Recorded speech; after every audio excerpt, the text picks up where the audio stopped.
Moi, je vais parler plus du plan physique, et là, il y a une petite constatation. Moi, je suis bien le bazar. Une petite constatation, hein, Patrice nous a parlé du Kaizen amélioré, etc. En général, ce qu'on peut constater, c'est qu'on vit un peu dans ce monde-là. Dans le monde, ben voilà, ce qu'on nous, on en a fait, on a drôlement pollué à tous les niveaux, et on est obligé maintenant de vivre avec ça.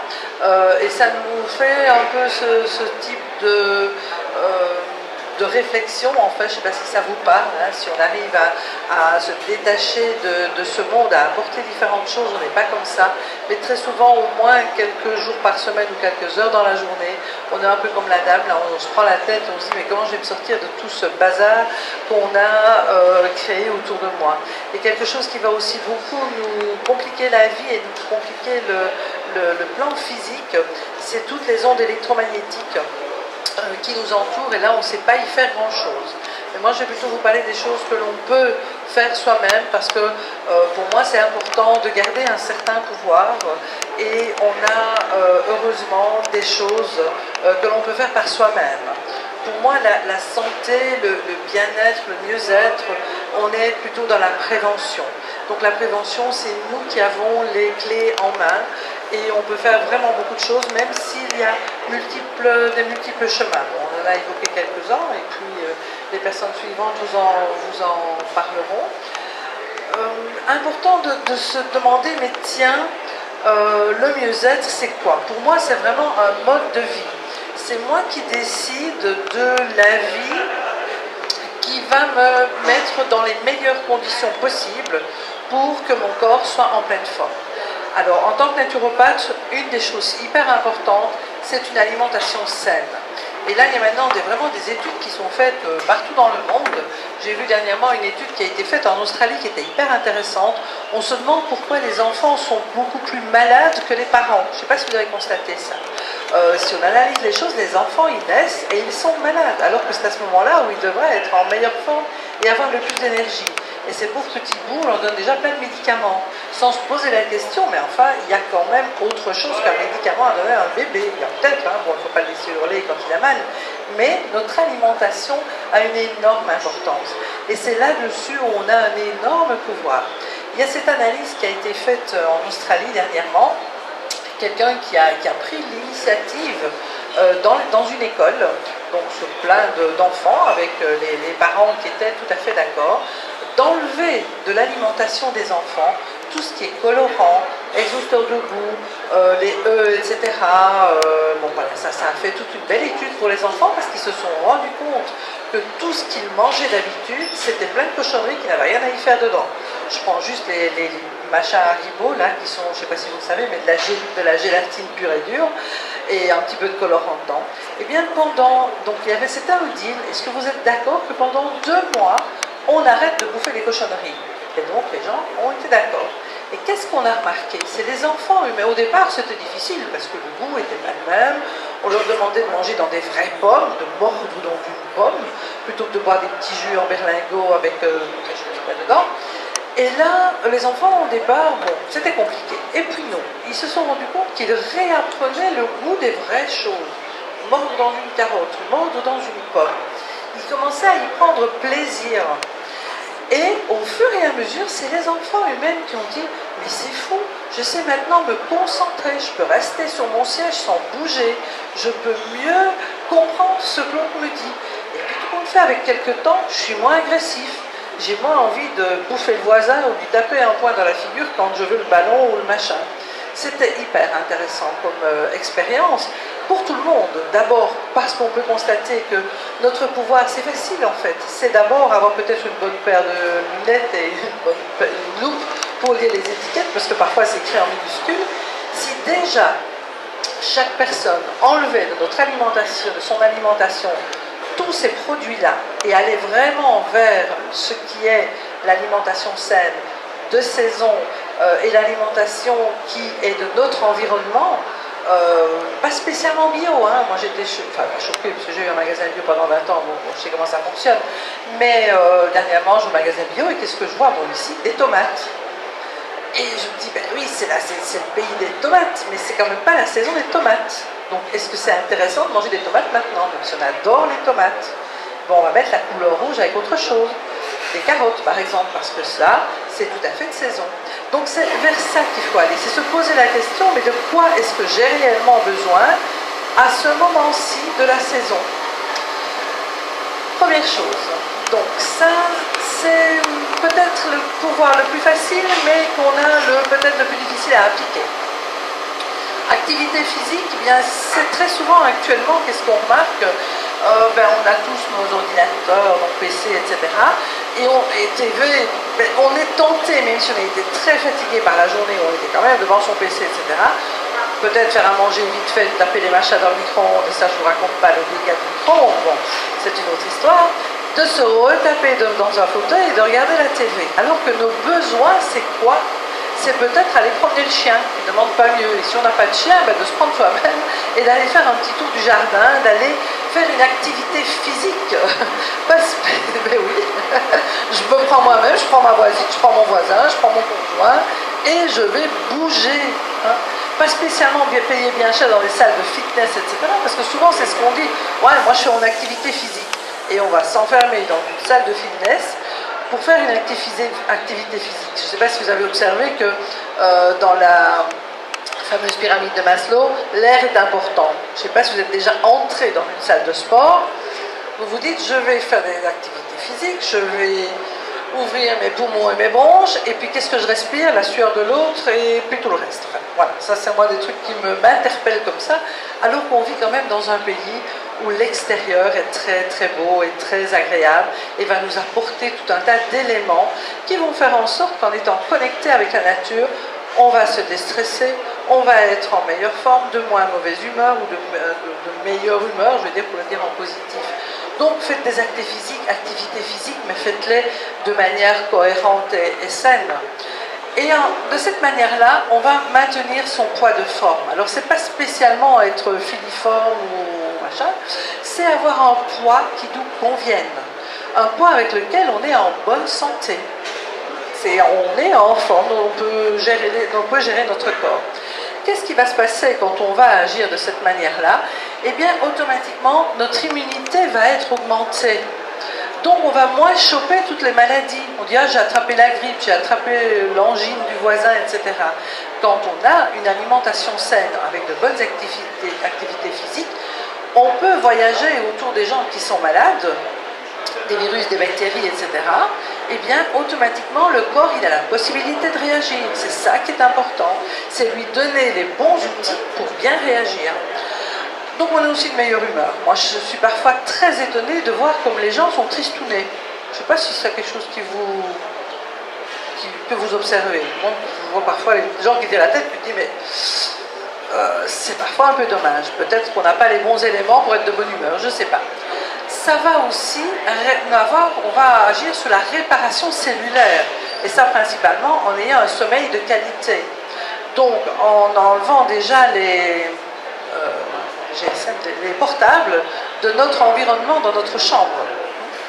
On n'est pas toujours conscient de l'importance de ces fameux engins ici qui sont utiles, hein, comme on disait tantôt, c'est difficile de se passer d'un portable, mais quand même ça nous prend énormément d'énergie. Donc voilà, donc essayer d'avoir que notre lieu où l'on dort soit le mieux possible. On ne va pas aller demander aux voisins d'enlever le wifi, hein, c'est un peu compliqué, mais bon, il y a des solutions et des techniques.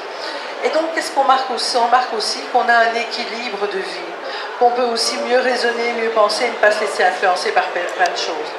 Et le bénéfice, c'est qu'on va avoir une évaluation, une évolution plutôt beaucoup plus lente du vieillissement. On va vieillir moins vite. Donc on va rester jeune plus longtemps, pour le dire plus de manière sympa. Hein. Donc on va avoir une vie en harmonie. Ne pas se laisser attirer par toutes sortes de choses carrément inutiles, comme tu disais, les besoins, etc., qu'on nous crée.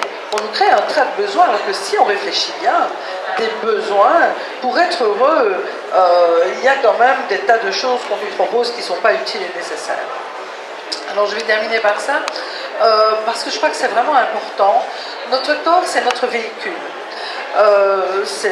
Prenons-en soin pour que notre train puisse grandir bien. Et souvent, on le maltraite beaucoup plus que notre voiture. Si notre voiture, vous devez y mettre du diesel ou de l'essence, vous allez y mettre du diesel ou de l'essence. Et bien nous, dans notre corps, on y met un tas de bazar que le corps ne sait pas faire, ne sait rien faire avec ça. Malheureusement ou heureusement, je ne sais pas très bien comment je dois le dire, notre corps est quelque chose qui s'adapte vraiment à toutes sortes de choses. C'est pour ça qu'on ne prend pas une substance et pouf, on tombe pas raide mort. On a peut-être un peu mal au ventre et puis alors on va prendre un médicament, etc. Sans se poser la question, mais tiens, qu'est-ce que j'ai bien pu manger qui a fait que j'ai mal au ventre? Et pourquoi est-ce que je me dirige vers du sucre? Parce que je sais que le sucre, c'est pas l'idéal pour la santé, tout le monde le sait quand même. Enfin, le sucre, je parle des sucres rapides. Pourquoi est-ce que je me dirige vers ça? Ben, peut-être que émotionnellement parlant, j'ai besoin de douceur, et ça, on va en parler plutôt par la suite. Mais on sait consciemment maintenant qu'il y a certaines choses qui n'est pas bon pour notre corps. On fait des choses correctes et on va à l'entretien régulièrement avec notre véhicule. Est-ce qu'on le fait avec notre corps?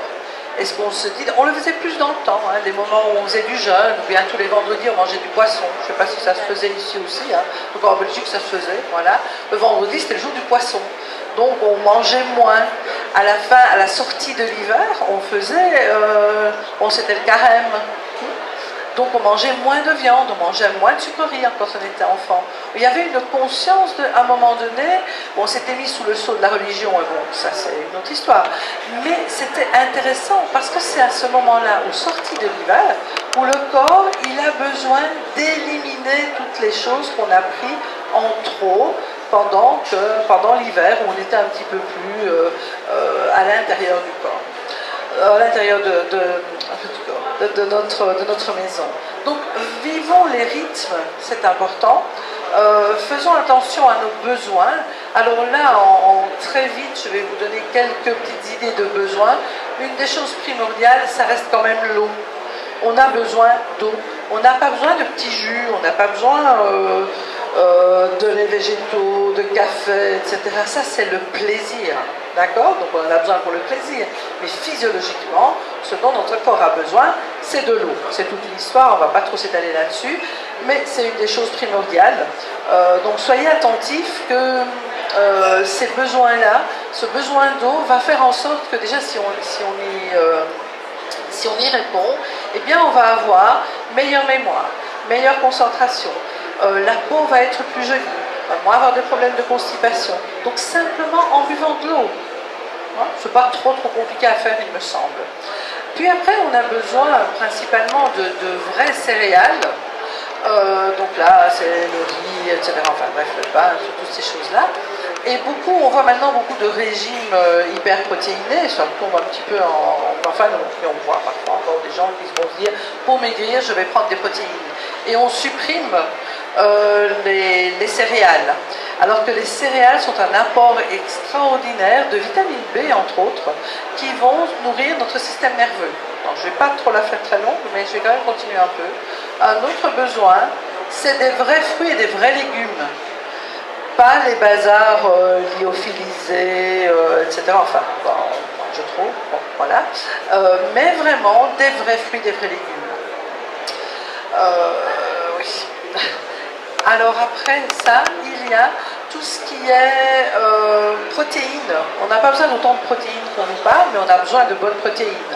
Entre autres les œufs, le fromage, on peut aussi en discuter, mais en tout cas si vous mangez du fromage, vous les prenez au lait cru, hein, pas avec toutes sortes de choses pas bien dedans. Si. Du vrai gruyère, enfin je suis suisse d'origine, donc du vrai gruyère suisse. Vous allez chercher en Suisse? Eh ben non, figurez-vous qu'on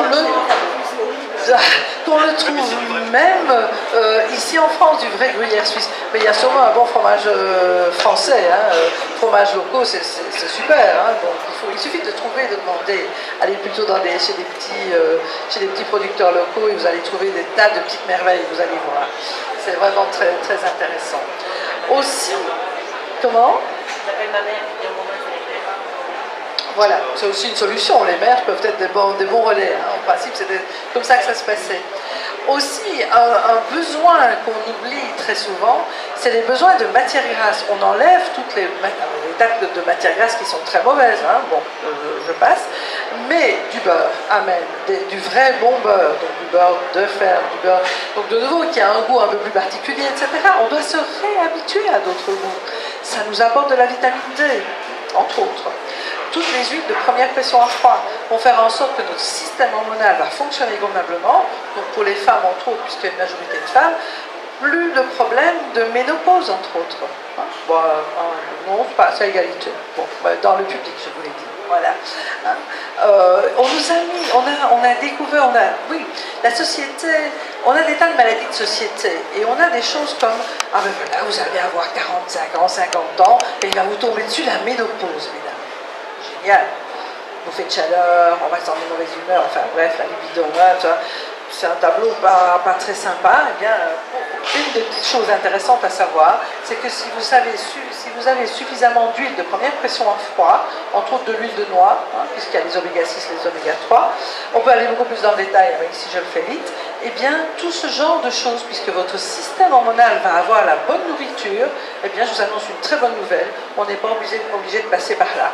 Parce que la majorité des peuples sur la Terre qui mangent bien, la ménopause, on ne connaît pas. C'est pas un truc qui fait partie du cycle normal de notre vie. Donc, moi, je trouve que ça, c'est une super nouvelle.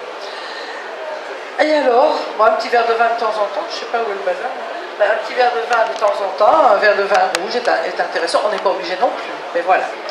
Donc, ça, c'était un petit résumé de nos besoins physiologiques. On pourra aller beaucoup plus loin. Mais tout ça pour vous dire que prenez soin de votre corps. Ça, c'est notre pouvoir.